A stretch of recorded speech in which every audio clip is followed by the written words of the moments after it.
All right, take it away. Thank you. We will now begin the Reclamation District 900 Board meeting for October 21st, 2021. And we are proud to present our newest trustee, Dr. Dante Early tonight. Pursuant to Government Code Section 54953 as amended by Assembly Bill 361 in 2021, and due to the state of emergency declared by the governor on March 4th, 2020, members of the Reclamation District 900 Board of Trustees and staff will participate in this meeting via teleconference. To reduce the spread of COVID-19, members of the public may watch the meeting live stream on the RD900 website and may also participate and are invited to participate via Zoom using the following access information that is posted on the website. And it can also dial 1-669-900-6833, meeting ID number 987-5494-7842. Passcode is 787137. Mayor, Next, I'm yes. so sorry. I believe I just read Councilwoman Karina Roscoe's text from Councilwoman Early, and she's in the waiting room. I think she needs to be let in. Thank you. Thank you. Sure. Oh, she texted that. Okay, there we go. Thank you.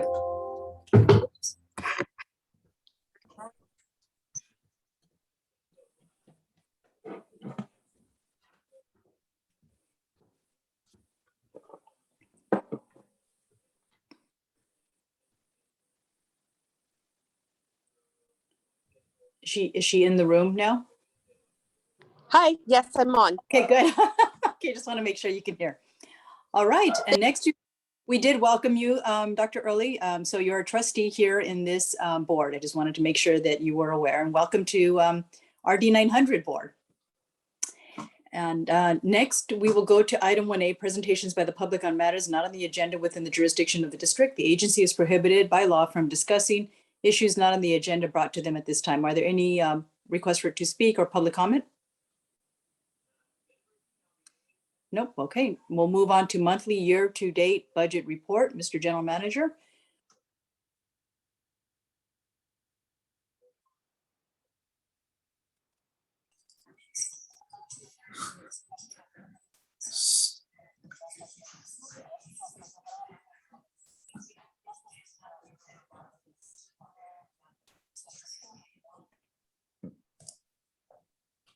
So,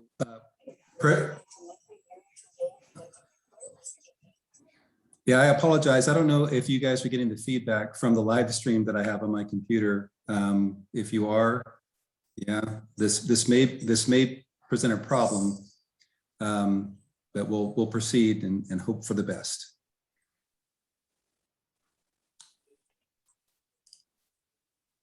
Go ahead, Greg. We're hearing you fine. Okay. All right. So for I'm going to have to.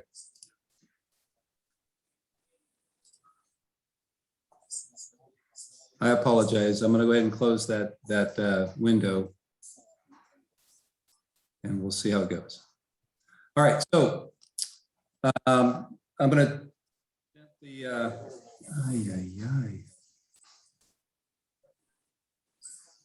Can you mute the sound? So you I actually closed the window, so I'm unsure why it's continuing to provide feedback.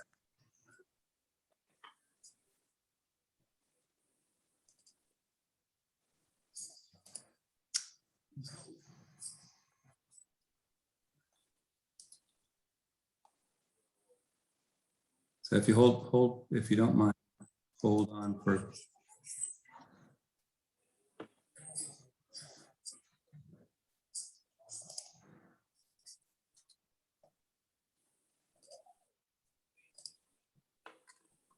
Bear with me.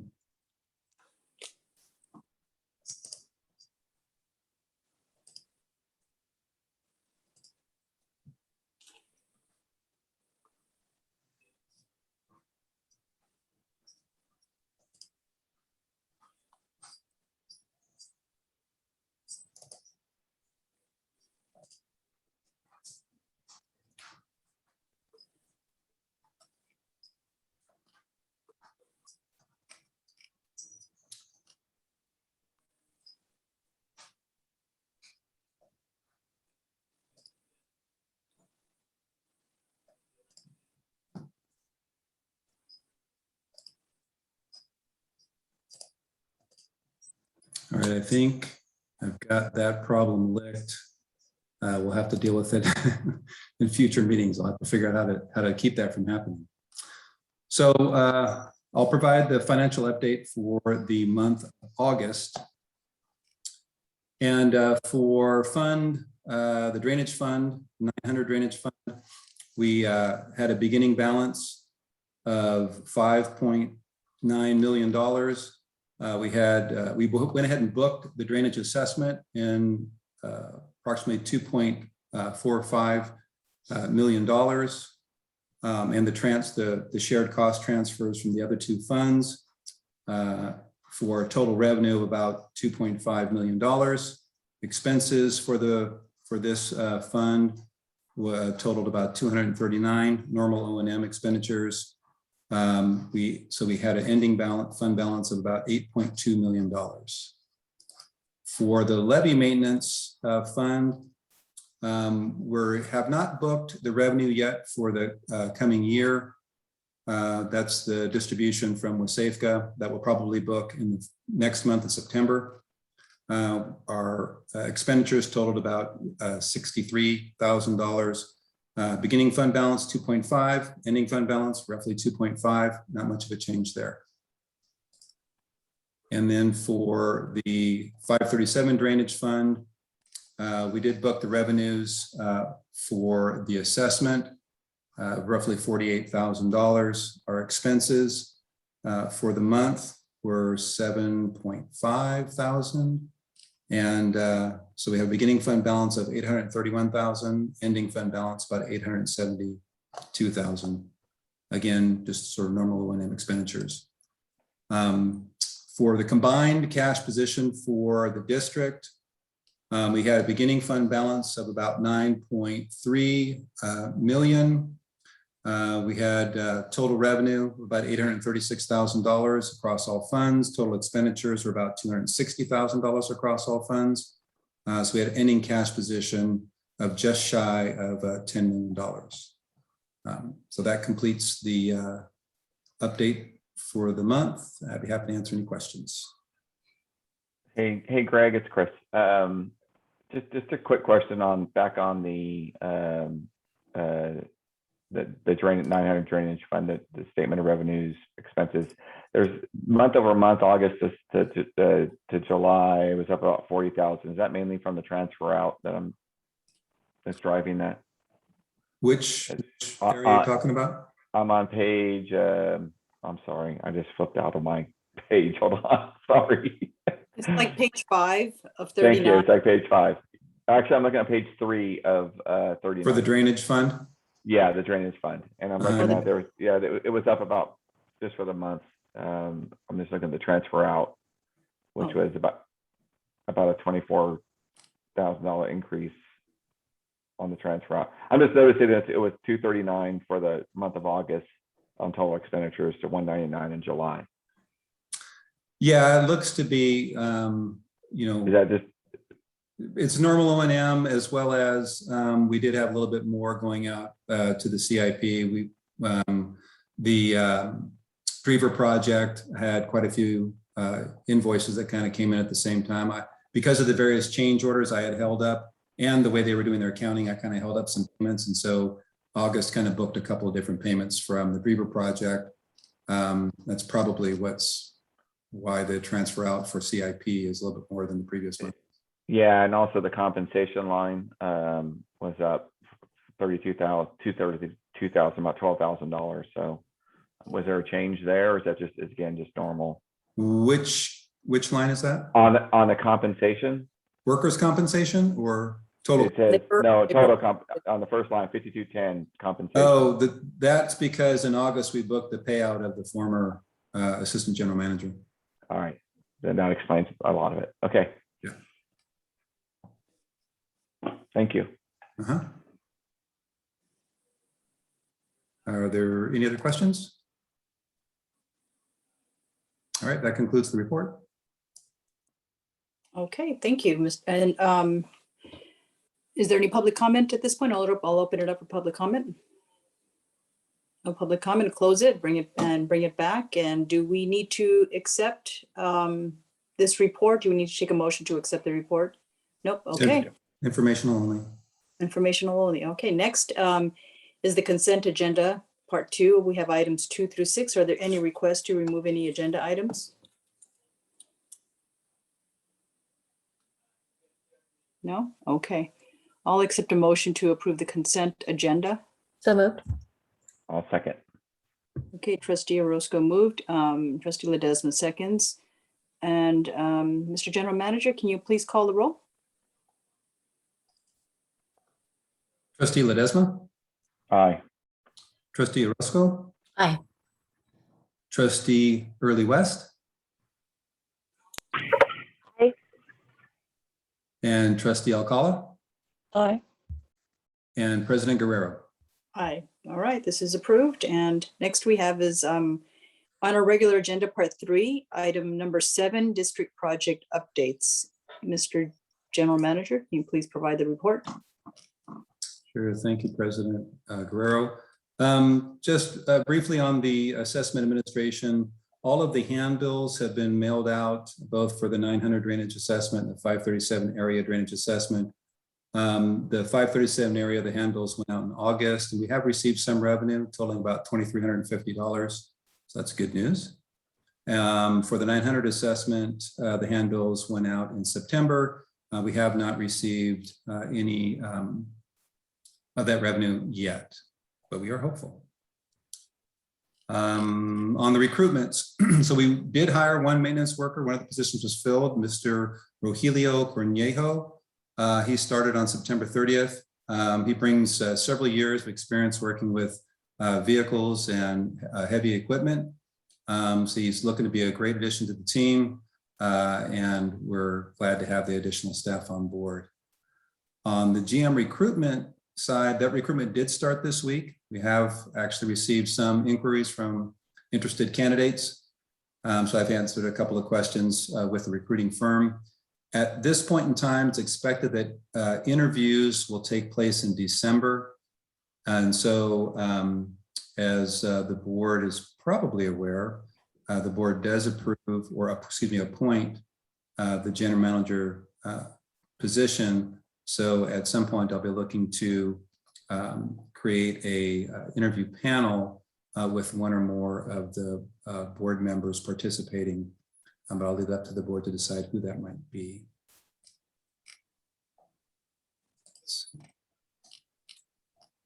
On projects, the Blacker Canal project. So we're moving ahead on the environmental, looking at responding to the comments received during the public review period.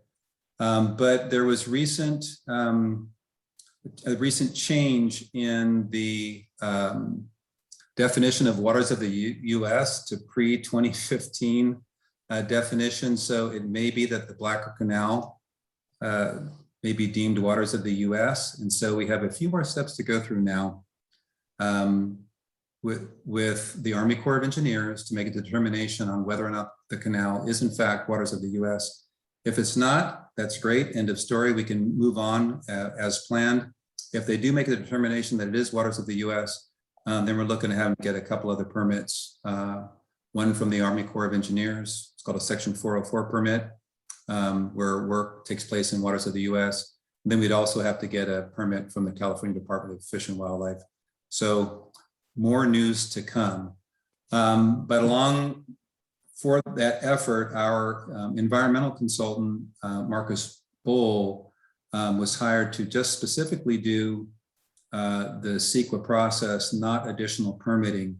And so I'm meeting with Mr. Bull next week to talk about perhaps bringing on some additional resources to work with the Army Corps of Engineers on the determination, and then to do the permitting if required. So I'll be reporting back to the board with that next month, and possibly bringing an item to the board for additional consultant to come on board as a sub to Mr. Bull. On the Drever Courtyard project, all of the building improvements are complete. We did, well, so let me back up. All the building improvements are not complete. The last work on the HVAC system to get it functional, all of the air conditioning works. However, the heater didn't work on either of the units. And I kept pushing the contractor to troubleshoot it as opposed to replacing the units. But they're so old that the heater igniter boards or whatever they're called, I forget now. They're not manufactured any longer. There are no aftermarket boards. And so we can provide cooling to the building, but we can't provide heating. So it looks like we're going to have to switch to replace the units. I think the estimate is roughly $14,000 to replace both units. So I have requested a proposal from Triamid, and it exceeds the remaining capacity that I have on contingency. I'll wait till I get the proposal, but I may be bringing an item to the board next month for an amendment to the contract so that we can get those units replaced and get functioning heating and cooling for the building. Caltrans trash capture project. This is a new project. I've been in conversations with Caltrans over the past couple of months, and it looks like this project is going to move forward. They're proposing to install in a RD900 ditch that borders Highway 50, this trash capture unit as a best management practices for Caltrans, where they would take the runoff from the highway and route it through our system. It ultimately goes to our system anyways, but rather than installing 5 to 10 small trash capture units at various locations along Highway 50 that it goes from essentially the causeway through the end of town, they're proposing to install one larger unit in our facilities, which is actually kind of great for us because in addition to capturing their trash off the highway, it'll capture all the rest of the trash that's collected upstream in our system. And so the design that they're looking at is kind of a parallel trough. One side has a weir that would divert flows through the trash capture side that has various screens to screen out gross and then smaller and smaller particles. And then during large storm events, the water would flow over the weir and it would pass unobstructed, to maintain, a 100-year event flow so that it doesn't cause backup in the system. So they've assured me that the design will accommodate, both, normal rain events through the trash capture as well as be able to pass, the 100-year event type of flow through this bypass channel. So more to come on that, but it looks to be kind of a win-win for both Caltrans and the district. So kind of excited about that actually.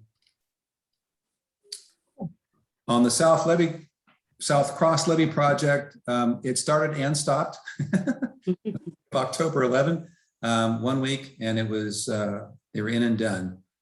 So if you get a chance when you're driving by, maybe exiting the city down at the end of Jefferson, take a look to your east and you'll see a brand new fully compacted O&M corridor on top of that South Cross Levee. And that project should be fully reimbursable by the Flood Maintenance Assistance Program. So also good news. And then periodic inspections, DWR completed their inspection of an entire levee system on October 8. And they commented that our levees look to be in very good repair, very good shape. So lots of compliments on the state of our levees. And then we're expected to get the report in the next week or so from DWR. We still have ongoing encroachments and other deficiencies that were noted in previous inspections, but nothing new.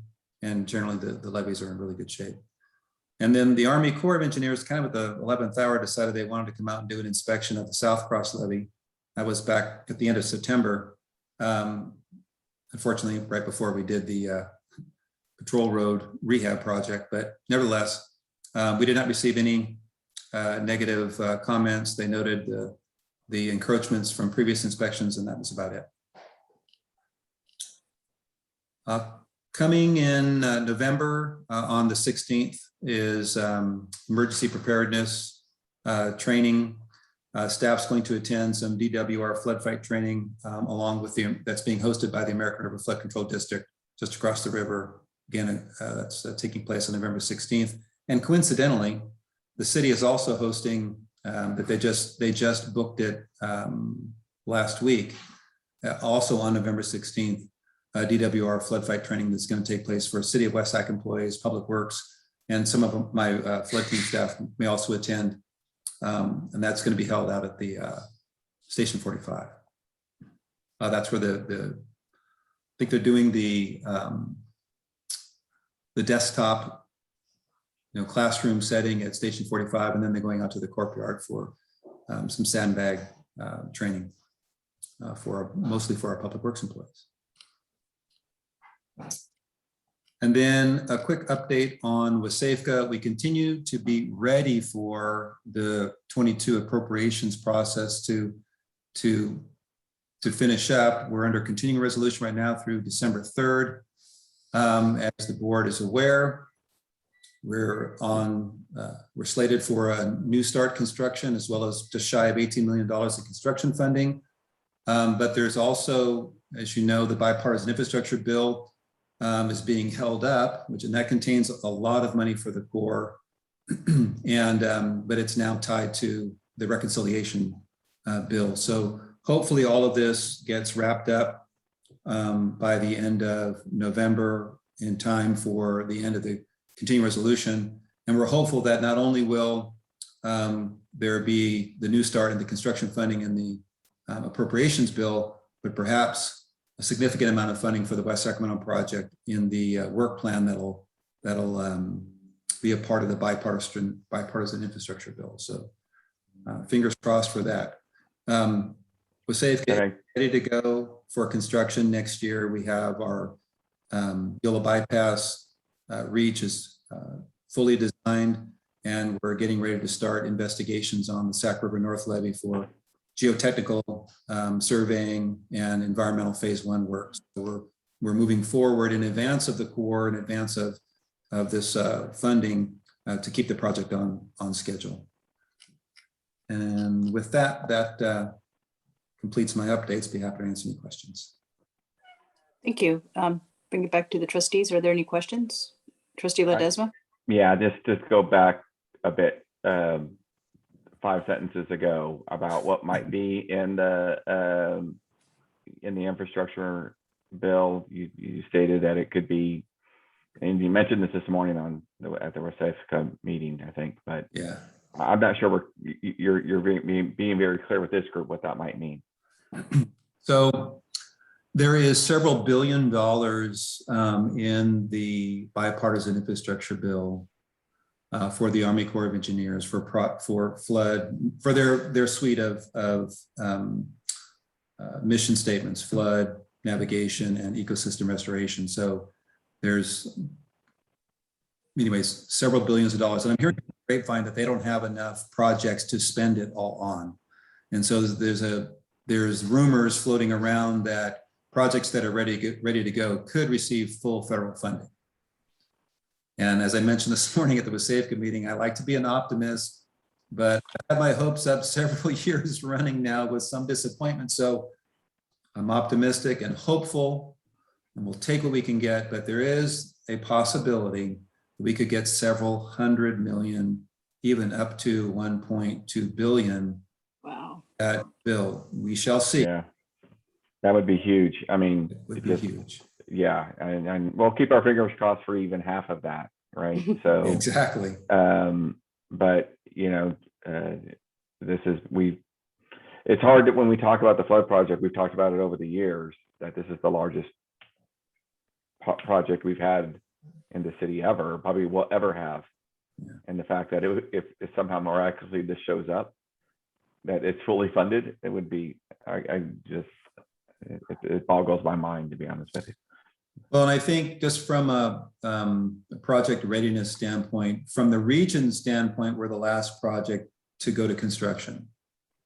As the board probably remembers, the Mhm. across the river, Safeco, through a similar supplemental funding bill back in 2018, received full federal funding to the tune of $1.6 billion to implement their project. So they're right now, I don't know if they're spending $100 million a day. I don't know what the cost to get that project done in 5 years, but there are 4 to 6 projects going at the same time on the other side of the river. And the farther they, get down the road before we get to construction, the more at risk we become. Mhm. That's a story that we tell, and that's a story that resonates back in DC. Not to mention that we have all of our local funding lined up, the state's ready to go. We've advanced projects, constructed projects in advance of the Corps. If there's any project in the country that's a good investment, a solid investment, it's the West Sacramento project. So, Yeah.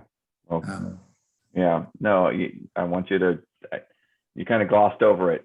So thanks for double backing on that statement, because that'll be a great day if we find out. So fingers Well, crossed. yeah, well, thanks, Greg. You bet. Are there any other questions among our trustees from the report? Greg, I did have one other update to add.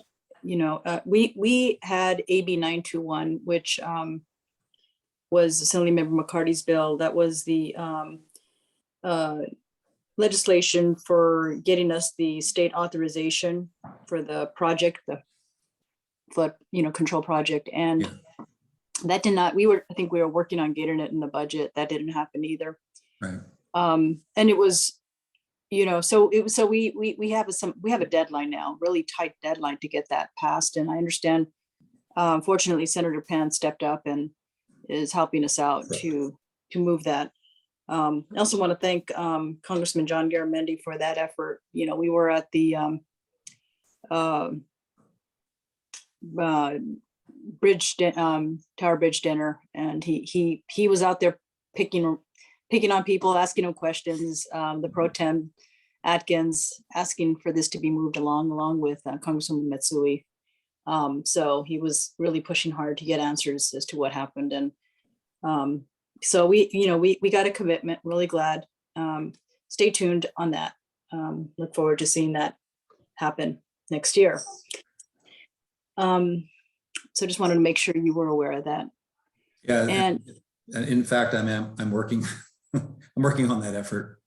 So. oh, good. Okay. I should. I mean, I neglected to include it in my updates, and I should. So I'll make sure to include it in future updates to the board. Okay, thank you. I wasn't sure. I just got a text from, somebody about it, so I wasn't sure who was aware at this point. And I did have a question regarding the GM. You made a point.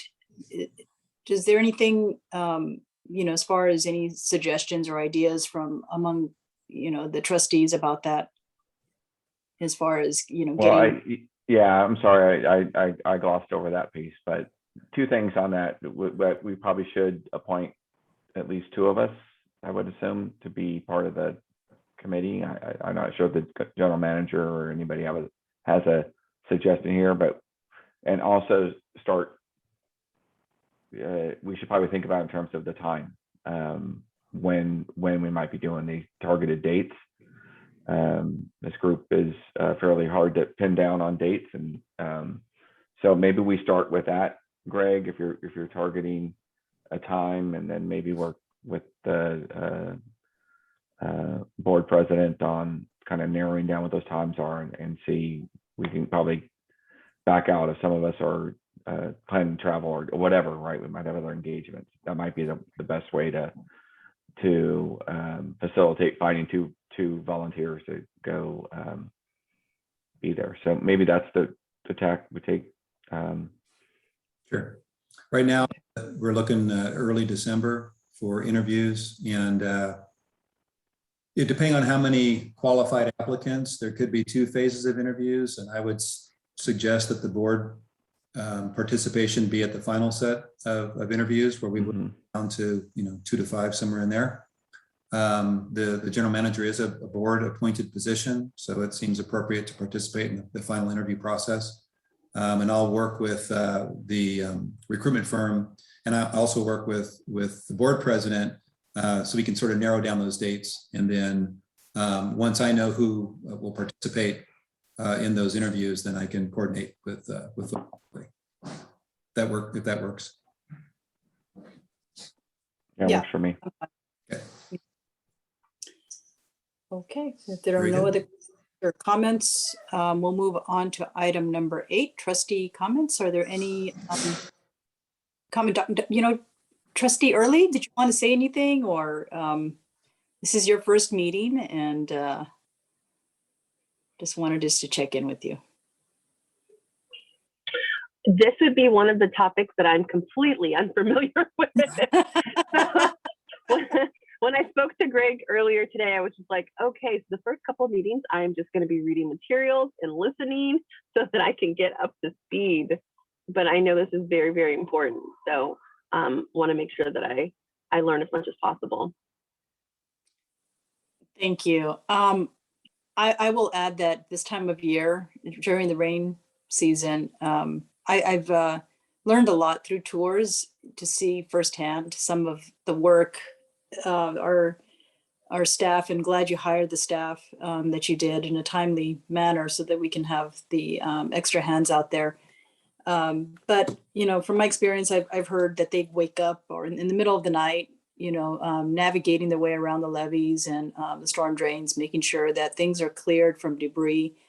That those happen to be places where, we have unhoused people who use their tents, and they have sleeping bags and things like that. And when it rains, sometimes they go for cover and they leave things behind, and they end up getting taken away with the as debris and clogging the drains. So that can cause a really bad impact in a certain area of the city, and to create a flood condition. So usually our folks, I've heard stories from retirees where they would literally go, physically into the drain, pulling everything out. It's heavy, manpower that's needed. A lot of work. So I really commend them for their dedication to be able to do this kind of work for us. And I am interested. This has been, I think, the driest season ever in the history of West Sacramento. When there's some downtime, Greg, just to check in with them. I feel like I've missed out on an opportunity like that. I know I've seen them, met with them, but just to thank them for their work and check in and hear their stories, so I can continue to learn more about what's happening. Sure. Maybe after this the storm event we have coming in on Sunday, the first one of the season, where a lot of that debris and different stuff that you're talking about, the sort of first flush is where they get a lot of that at the pump stations, where there's a lot of work that has to take place. It gets a little better as the season goes on, but the first few rain events are usually the hardest working rain events for the staff. So give them a chance to recuperate, and then we'll schedule something for you to meet with them. Thank you, Greg. I appreciate that. Yeah, sure. Okay. So if there are no other comments, I'll accept a motion to adjourn. So moved. Okay. Trustee Alcala moved. Trustee Orozco seconds. Mr. Andrew, can you please call the roll? Yes. Trustee Alcala. Aye. Trustee Early West. Aye. Trustee Ledesma. Aye. Trustee Orozco. Aye. And President Guerrero. Aye. All right. Have a good night, everybody. Thank you. Night. Good night. Night all.